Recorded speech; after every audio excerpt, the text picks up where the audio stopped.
Alors, tu me dis, je suis pas dans le même environnement.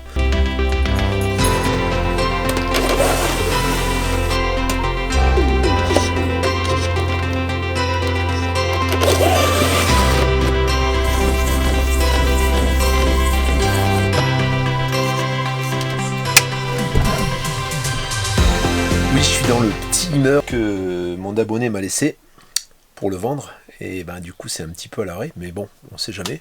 Je t'en parle quand même, il est toujours à la vente. Je referai un petit home tour prochainement.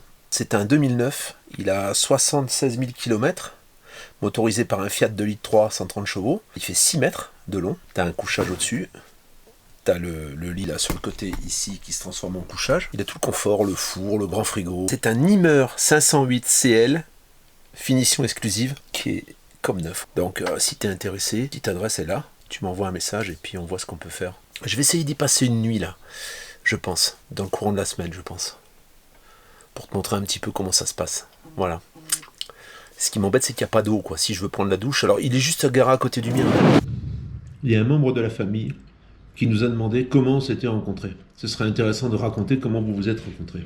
Eva, qu'est-ce que t'en penses? On raconte ou pas? C'est pas très intéressant. J'étais en train de marcher. Et j'ai trébuché sur quelque chose qui était par terre. Ça sentait la vodka. Et j'ai failli vraiment m'abîmer le visage. Et qu'est-ce que je vois par terre? Tu racontes pas des cracks là. Une fille avec les cheveux tout ébouriffés dans le ruisseau, avec 2-3 litres de vodka à côté d'elle. J'ai dit, c'est bizarre. Je vais pas la laisser là, elle est en danger peut-être. Et donc, je l'ai ramassée. J'ai dit, tu habites où, ma petite? Je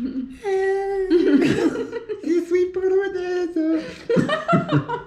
Je suis pas où t'habites. Tu vas pas mettre ça. Pas moche. Alors j'ai dit, qu'est-ce que j'en fais? J'ai dit, je vais la retaper comme il faut. Je vais un peu la lustrer, tout ça. Et puis je vais la garder. Et voilà. C'est chouette, non? N'importe Quelle belle quoi. histoire. Comme quoi, il faut toujours regarder où on marche. Ça sait jamais, tu peux tomber sur une chatounette. C'est chouette, non? À part ça, tout va bien. Hein. Non, sinon tout le monde va bien. Alors, C'est le confinement. ça attaque le cerveau aussi. Coronavirus. Désolé. Hein. Non, plus sérieusement. Sérieusement, on raconte ou pas? Dans un prochain épisode? On va pas te le dire maintenant. C'est suspense. C'est une belle histoire. Très romantique. En fait, il y a une méthode. Et je vais bientôt la commercialiser. Je suis en train de faire une formation pour comment trouver une chatounette. Je crois que je vais bien la vendre. Je pense qu'il y en a beaucoup qui vont l'acheter. C'est pour ça que je laisse planer un mystère dessus, parce que ça marche pas mal sur YouTube quand on vend des formations. Et moi, je pense que je pourrais vendre une formation de recherche de chatounette. Qu'est-ce que t'en penses? En plus, t'en as passé par des... Ah ben là, quand tu vas savoir tout ce que j'ai fait pour la trouver, tu vas dire, t'as quand même du mérite.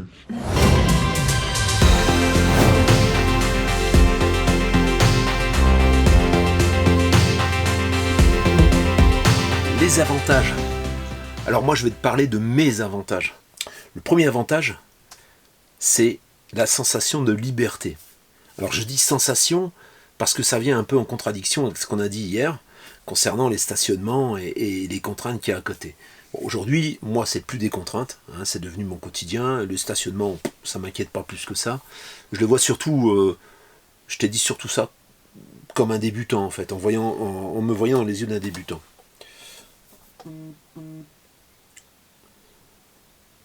Donc les avantages, mes avantages ne seront pas forcément les tiens.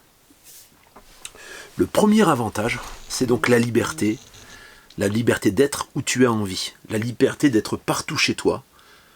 Tu vas prendre ton camping-car, tu vas te rendre même chez des amis, tu peux dormir sur place, même si tu as bu un coup, tu t'arrêtes, tu dors là, tu as toutes tes affaires. Ça, Pour moi, c'est le plus gros luxe. C'est vraiment très très confortable. En étant libre, forcément, tu peux migrer à l'endroit où ça te plaît. Si tu veux avoir que du soleil, c'est facile. Tu migres où il y a du soleil. Pour moi, le plus grand avantage de camping-car, c'est qu'on a des toilettes partout. On peut faire pipi sur l'autoroute, dans les bouchons, partout. Alors, je suis beaucoup moins angoissée. Autre avantage, et non des moindres, c'est le coût. Il y en a qui me disent « Ouais, mais il y a l'amortissement du véhicule. » Oui, il y a l'amortissement du véhicule, tout dépend comment tu l'achètes. C'est vrai que si tu te tamponnes un neuf, tu payes tous les mois, forcément, 2 ans après, tu ne le vendras pas le prix du neuf. Hein. En considérant que tu achètes un véhicule comme moi, par exemple, ça fait 2 ans que je l'ai aujourd'hui, je ne pense pas avoir perdu d'argent. Je pense que j'en ai plutôt même gagné par rapport à la conjoncture. Alors la conjoncture risque pas de ne pas toujours être favorable comme ça. Encore que avec l'actualité, je pense que ça va s'amplifier. Tu te retrouves quand même avec quelque chose qui est facilement renégociable, souvent au prix où tu l'as acheté. Le coût de la vie. Le coût de la vie, tu peux dire qu'aujourd'hui, si tu voyages pas trop, si tu consommes pas trop de carburant, hein, parce que le carburant c'est le plus gros poste, pour une personne seule avec 500 €, tu vis. Dans la vie normale, un appartement, une location, ça te coûte grosso modo la moitié de ton salaire, à peu près. Après, ça dépend où tu te trouves, mais la plupart du temps, ce qu'on entend dire, c'est que c'est souvent le plus gros poste pour vivre, c'est ton loyer. L'électricité, l'eau, le chauffage. Dans un camping-car, l'électricité, si tu es bien équipé, tu ne la payes pas. L'eau, la plupart du temps, tu ne la payes pas. Si tu considères que tu avais une voiture avant et que tu te sépares de ta voiture parce que tu es en camping-car, tu n'auras plus le carburant de la voiture. Donc, grosso modo, ça vient se compenser. Ensuite, quand tu as des déplacements à faire, tu les fais avec ton camping-car. Si tu es toujours statique parce que tu as un travail, ou si au contraire tu veux partir à l'aventure. Le carburant, c'est une gestion. Hein.